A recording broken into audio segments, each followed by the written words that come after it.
स्वागत है आप सभी का दोस्तों। वड़क्कम, आदाब, नमस्कार। उम्मीद करती हूँ कि आप सभी हैप्पी हेल्दी होंगे। दोस्तों, हम बहुत सारे विषयों पे आज से पहले बात करते आए हैं। आज हम बात करते हैं अपने स्वयं के बारे में, खुद की पर्सनालिटी के बारे में। अब देखिए, आपने अपने चारों तरफ बहुत सारे लोग देखे होंगे, बुआ, मामा, चाचा, फूफा, बॉस।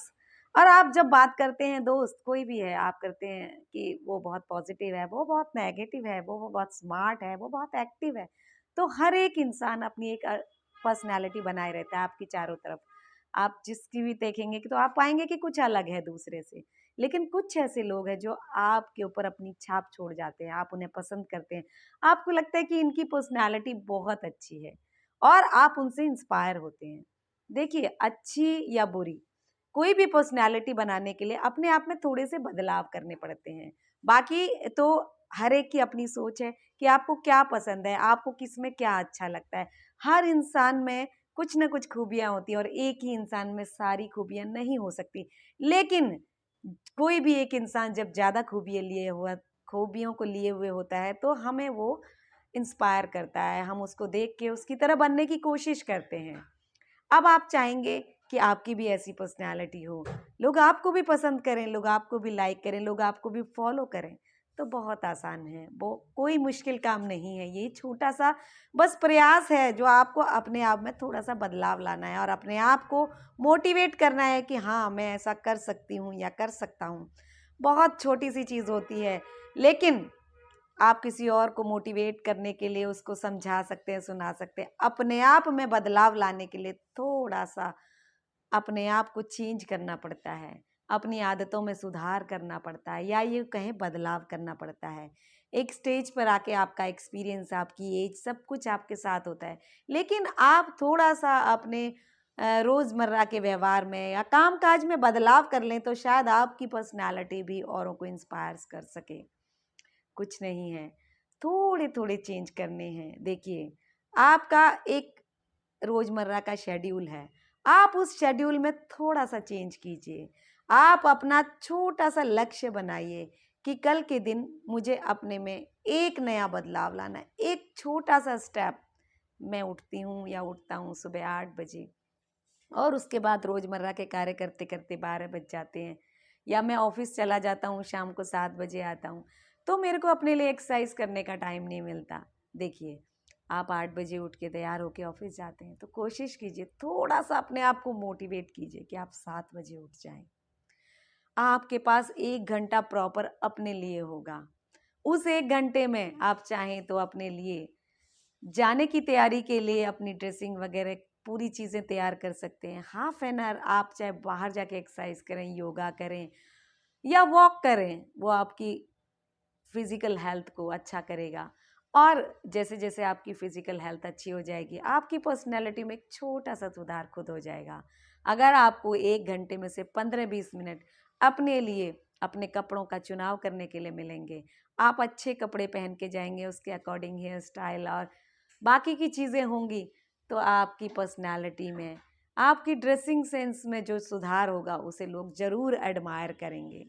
इसी तरह अगर आप एक स्टूडेंट हैं, आप क्लास में जाते हैं और कभी आपका होमवर्क कंप्लीट नहीं होता है, या कोई एक्टिविटी टीचर ने दी आप उसे पूरा नहीं कर पाते हैं, या क्लास टेस्ट होता है आपके मार्क्स नहीं आते हैं, और इसकी वजह सिर्फ आपका जो रोज़मर्रा का रूटीन है। आप ज़्यादा खाना खाने बैठे तो आप 1 घंटा मोबाइल में खो जाते हैं। सुबह लेट उठना, रात को लेट से सोना, सुबह नींद ना खुलना। देखिए, आप एक स्टूडेंट हैं तो आपकी प्रायोरिटी होनी चाहिए कि आप थोड़ा बहुत तो लाइफ को एंजॉय करना है। स्टूडेंट भी हैं तो कोई बात नहीं, लाइफ एंजॉय करनी बहुत ज़रूरी है, क्योंकि खुश रहने से बड़ी लाइफ में कोई चीज़ ही नहीं होती। तो आप अपना एक शेड्यूल बनाइए। आप स्कूल से आए, आपने चेंज किया, खाना खाया, 1 घंटा आप अपना कोई भी मनपसंद कार्यक्रम देखिए। अगर आप थक गए हैं, 1 घंटा आप रेस्ट कर लीजिए। लेकिन उसके बाद, उठने के बाद, आप अपने स्नैक्स वगैरह लेके अपने शेड्यूल को फॉलो कीजिए। अगर कुछ होमवर्क मिला है तो सबसे पहले होमवर्क कीजिए। अगर कुछ याद करने का मिला है, कुछ टेस्ट है कल, तो उसकी तैयारी कीजिए। और उसके बाद अगर आप समय बचता है तो आप चाहे किसी भी तरह से अपने दोस्तों से बात कीजिए, अपना कोई प्रोग्राम देखिए, अपनी एक्सरसाइज कीजिए, या अपने माता पिता के साथ टाइम स्पेंड कीजिए। उससे क्या होगा, आपका सारा काम समयबद्ध तरीके से होगा, क्लास में आपको किसी चीज़ की डांट नहीं मिलेगी, आप समय पर काम पूरा करेंगे, याद करने वाली चीज़ें याद करेंगे और स्कूल जाके आपकी परफॉर्मेंस रिपोर्ट में सुधार होगा, तो आप टीचर की नज़रों में एक होशियार इंटेलिजेंट बच्चे कहलाएंगे और अच्छा रिजल्ट आएगा तो माता पिता की नज़रों में एक आइडियल और एक गुड स्टूडेंट या सन डॉटर कहलाएंगे और समाज में, आपके अड़ोस पड़ोस में, आपकी रिश्तेदारी में आपकी इज्जत होगी। देखिए, छोटा सा बदलाव आपने अंदर लाया और इतनी सारी जगहों में आप प्रशंसा के पात्र बने, तो क्यों ना एक छोटा सा प्रयास आप अपने लिए कर लें, अपनी आइडेंटिटी के लिए, अपनी पहचान के लिए, जिससे कि लोग आपको एडमायर करें। अगर आप एक हाउसवाइफ हैं, अगर आप वर्किंग भी हैं, तो आप भी अपने शेड्यूल को इस तरह से कीजिए। क्या होता है वर्किंग वुमेन्स का, ज़्यादातर वो सारे काम कर लेती हैं, बच्चों के लिए भी, घर परिवार के लिए भी, हस्बैंड के लिए भी, लेकिन वो अपने लिए कभी समय नहीं निकाल पाती, उन्हें हमेशा जल्दी रहती है। मैं खुद उसका एग्जाम्पल हूँ। मेरे को हमेशा मुझे ऐसा लगता है कि भागना है, भाग रही है ज़िंदगी, ये काम कर लें, वो कर लें, घर का, बच्चों का, और अपने लिए कभी समय नहीं निकाल पाती। लेकिन शायद प्लानिंग वे में मैं अपने काम को करने की कोशिश करूँ तो शाम का 1 घंटा, आधा घंटा मैं सुबह नहीं कर पाती। मान लीजिए सुबह मुझे देर हो जाती है सारी चीज़ों को निपटाने के लिए, ऑफिस समय पर पहुँचने के लिए, तो मैं शाम को 1 घंटा अपने लिए रखूँ, उसमें कुछ हल्का-फुल्का मैं योगा कर लूँ या किसी तरह की कोई एक्सरसाइज या बाहर कहीं जाके वॉक वगैरह थोड़ा-सा कर लूँ बाहर निकल के, तो उससे क्या होगा, मेरे मन में फ्रेशनेस रहेगी। मैं और स्फूर्ति के साथ कल के कार्यक्रम, कल के जो रोज़मर्रा के काम हैं उनको कर पाऊँगी, ऑफ़िस में जाऊँगी तो मेरे अंदर एक फ्रेशनेस के साथ काम करने के प्रति एक अच्छी-सी भाव आएँगे और मैं हर काम को सुचारू रूप से कर पाऊँगी। हाँ, ये अलग बात है कि मेरे को वो 1 घंटा निकालने के लिए अपने मन को बहुत ही ज़्यादा मतलब मजबूत बनाना पड़ेगा कि हाँ, ये घंटा एक मेरे लिए है, सिर्फ़ मेरे लिए, इस 1 घंटे में मैं कुछ और काम नहीं करूँगी। उसी तरह आप हाउसवाइफ़ हैं तो भी आपके पास थोड़ा-सा समय ज़्यादा रहता है, तो आप अपना जो भी शेड्यूल बनाती हैं उसमें 1 घंटा अपने लिए रेस्ट के लिए ज़रूर रखिए। अपने रोज़मर्रा के लिए कार्य के लिए रखिए। जो एक्सरसाइज़, जो मतलब अपना कोई ऐसा सर्कल बनाइए फ्रेंड्स का, जो 2-4 लोग आप जाएँ सुबह या बच्चों के स्कूल और ऑफ़िस जाने के बाद आप अपने लिए समय निकालें, उनके साथ जाएँ, कुछ वॉक करें, एक्सरसाइज़ करें और थोड़ा-सा जब आप अपने हम उम्र लोगों के साथ समय बिताते हैं, तो आपको मन में एक खुशी का एहसास होता है, जो आपकी उम्र को लंबा करता है।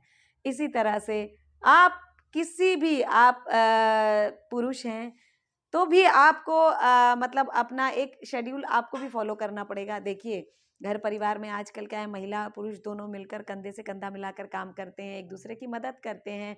बच्चों को स्कूल छोड़ना है, जब तक वाइफ ऑफिस नहीं जाती है, खुद नहीं जाते, वो लगे रहते हैं, वो खुद भी लगे रहते हैं। इस तरह से उनका रूटीन इतना ज़्यादा बिजी हो जाता है कि वो भी अपने लिए समय नहीं निकाल पाते। उसके बाद ऑफिस में जाके ऑफिस के काम में इतने बिजी हो जाते हैं, व्यस्त हो जाते हैं। प्रेशर अलग है दिमाग में, देखिए मेंटल प्रेशर भी होता है और ऑफिसर्स की बातें भी सुननी पड़ती हैं। अगर कुछ काम में गलती हो गई तो उसके बाद शाम को कभी बस में या ट्रैफिक इतना होता है कि मतलब झुंझलाहट सी हो जाती है। लेकिन उसी में आप अगर ऑफिस से आने के बाद चाय चाय वगैरह पीने के बाद, थोड़ा सा रेस्ट करने के बाद 1 घंटा आप अपने जिम के लिए निकालें। किसी भी तरह से देखिए, रूटीन में बदलाव तो लाना पड़ेगा, काम तो ज़िंदगी भर चलते ही रहेंगे, लेकिन उसमें बदलाव लाएँगे तो शायद आप स्वस्थ रहेंगे, आप खुश रहेंगे, आप अपने बच्चों को और ज़्यादा उत्साह के साथ उनके साथ समय बिताएँगे और आपका मन प्रसन्न रहेगा। नहीं तो क्या होता है कि शाम को आप इतने थके-माँदे आते हैं, ऑफ़िस का और घर का इतना ज़्यादा प्रेशर होता है कि आते ही हम झुँझलाने लग जाते हैं बच्चों पर या परिवार के जो भी सदस्य हैं घर में हैं उनके ऊपर कि हमसे ऐसा क्यों कहा जाता है, वैसा क्यों कहा जाता है। लेकिन क्या होता है कि आप सुबह से आप गए हैं, दिन भर उन्होंने भी आपका इंतज़ार किया, उन्हें भी लगता है कि आप जब शाम को आएँगे तो वो आपसे मन की बात कहेंगे या उनकी कोई प्रॉब्लम है या उन्हें किसी चीज़ की ज़रूरत है, आवश्यकता है, तो वो आपके सामने ही रखेंगे। आपके सामने नहीं रखेंगे तो किसके सामने रहेंगे? लेकिन आपको अपने आप को स्ट्रेस फ्री करने के लिए कुछ ऐसी चीज़, कुछ ऐसा मनपसंद कुछ भी कहें आपको, चाहे आपको म्यूज़िक से सुकून मिलता है, चाहे आपको एक्सरसाइज से सुकून मिलता है, चाहे आपको दोस्तों के साथ बातें करने से सुकून मिलता है, योगा, जो भी आपको अच्छा लगता है वो कीजिए और उसके बाद पॉजिटिव टाइम अपनी फैमिली के साथ ज़रूर बिताइए। दोस्तों, ये सारी बातें तो थी अपने अंदर एक बदलाव लाने की, एक सुधार लाने की, एक छोटा-सा प्रयास जो आपके रोज़मर्रा की लाइफस्टाइल को चेंज कर देगा, आपकी पर्सनालिटी को डेवलप करेगा। देखिए, जब आप खुश रहते हैं, जब आपका मन मुताबिक आपका लाइफस्टाइल चलता है, तो आपके अंदर एक अनोखा, एक मजबूत, एक अच्छा, ये कहें कि क्वालिटी कॉन्फिडेंस आता है, जिसके तहत आप अपने आप को देखिए, आप अच्छे कपड़ों में बढ़िया स्मार्ट बन के ऑफिस जाएंगे तो आपको पूरे दिन भर लगेगा yes I am looking good, और एक कॉन्फिडेंस सा क्रिएट होगा आपके माइंड में और आप दिन भर खुश रहेंगे। वहीं आप किसी तरह से भी परेशानी में घर से निकले और किसी तरह से अपने आप को सहज नहीं कर पाए, मैनेज नहीं कर पाए, चाहे किसी भी एंगल से मैं बताना चाहूंगी, तो आपको लगेगा कि अरे आप अपने अंदर लो फील करते रहेंगे, आप बाहर लोगों से मिलने से कतराएंगे, आपके अंदर एक इनसिक्योरिटी की भावना होगी। और सबसे बड़ी बात तो देखिए, कई बार क्या होता है कि हम कितना भी चाहें, हम अपने आप के अंदर ये बदलाव लाना, उतने मजबूत इरादे से हम ये सारी चीजें नहीं कर पाते। तो हमारा सबसे पहला प्रयास तो होना चाहिए कि हम अपने आप को पॉजिटिव रखें, परिस्थितियां जो भी हों, कैसी, चाहे ऑफिस में है या घर में, कई बार ऐसी स्थितियां आ जाती हैं कि आप चाह कर भी कुछ नहीं कर पाते, परिस्थितियां आपके कंट्रोल में नहीं होती, लेकिन आपके अंदर की पॉजिटिविटी, आपके अंदर की सकारात्मकता, आपके अंदर की सोच और ये भाव कि हाँ ये समय आज बुरा है तो कल अच्छा भी आएगा, आपके सारे नेगेटिव जो भी परिस्थितियां होती हैं उनको गुजारने में, उनके साथ निकलने में बहुत इजी हो जाता है, आपको कोप अप बहुत इजीली आप कर पाते हैं। वो आपकी पॉजिटिव सोच होती है और पॉजिटिव सोच से ही पर्सनालिटी पॉजिटिव बनती है। जब आप पॉजिटिव बातें करते हैं तभी लोग आपको एडमायर करते हैं, लोग आपको फॉलो करते हैं। हमेशा अपने अंदर पॉजिटिविटी लाइए। बदलाव तो बहुत जरूरी है, लेकिन सबसे पहले मन के अंदर का बदलाव बहुत जरूरी है। आपकी पॉजिटिव सोच ही आपको सबके प्रति पॉजिटिव बनाती है, अपने प्रति भी, अपने आसपास के लोगों के प्रति, अपने परिवार के प्रति, अपने समाज के प्रति पॉजिटिविटी अपने अंदर बढ़ाएं और आपकी पॉजिटिवनेस देख के लोग आपसे इंस्पायर होंगे, लोग आपको फॉलो करेंगे। और जीवन में उतार चढ़ाव तो आते रहते हैं दोस्तों, अगर आपका के अंदर पॉजिटिविटी होगी तो आप उन उतार चढ़ावों से बहुत इजीली आगे निकल जाएंगे और आपका पॉजिटिव एटीट्यूड आपको हमेशा जीवन में सकारात्मकता की ओर प्रेरित करेगा। देखिए, पर्सनालिटी डेवलपमेंट हमारे सिर्फ एकेडमिक से नहीं बनता कि हम पढ़ाई में बहुत अच्छे हैं, हमारे पास बहुत सारी डिग्रियां हैं, हम देखने में खूबसूरत हैं, स्मार्ट हैं, या हम बहुत पैसे वाले हैं। पर्सनालिटी डेवलपमेंट हमारी सोच से भी होता है। अगर हम सोच में पॉजिटिव हैं तो हम बहुत जल्दी लोगों को अपनी तरफ अट्रैक्ट कर लेते हैं। और उसके अलावा जब हम सोच में पॉजिटिव होते हैं तो हमारे चारों ओर आसपास की चीज़ें और हमारे चारों तरफ पॉजिटिविटी अपने आप ही क्रिएट होने लग जाती है। लोग हमारे पास मिलने आने लगते हैं, हमारे से इंस्पायर होने लगते हैं, हमें पसंद करने लगते हैं और ये हमारी पॉजिटिव सोच ही हमारी पर्सनैलिटी को पॉजिटिव बनाती है। So first of all, think positive, do positive और मुस्कुराते रहिए। जीवन में दुख और सुख तो चलता रहता है, लाइफ है, लंबी है, जीनी है। और तो अगर ज़्यादा सोचेंगे, देखिए कई बार क्या होता है कि हम इस सोच में भी परेशान हो जाते हैं, सोच कर कि अरे हमारी पर्सनैलिटी नहीं बन पा रही है, हम ऐसा चाहते हैं वैसा चाहते हैं बट वो नहीं हो पा रहा है, या हम फिजिकली अपने आप को फिट नहीं रख पा रहे हैं, सामने वाला हमसे ज़्यादा एक्टिव स्मार्ट है, हमसे ज़्यादा पतला है, मोटा है, या जो भी है XYZ, हम दूसरे की चीज़ों को देख के दुखी रहने लग जाते हैं। लेकिन उसके बजाय अगर हम ये सोचें नहीं, हमारे अंदर ये क्वालिटी अच्छी है, हम इसको और ज़्यादा उभारें तो शायद हम औरों से भी अच्छे बन सकते हैं। और क्यों हमें अपने आप को दूसरों से कंपेयर करना है, हम अपने आप को अपने आप में सुधार लाएं ना, हर रोज़ अपने अंदर एक अच्छी क्वालिटी बनाएं। देखिए, पॉजिटिवनेस के साथ अपने आप पर्सनालिटी डेवलप हो जाएगी। चलिए मिलेंगे, उम्मीद करती हूँ कि अगली बार मिलूंगी तो आपकी पर्सनालिटी में थोड़ा थोड़ा सुधार या यूँ कहें कुछ चेंज जरूर होगा। Bye bye.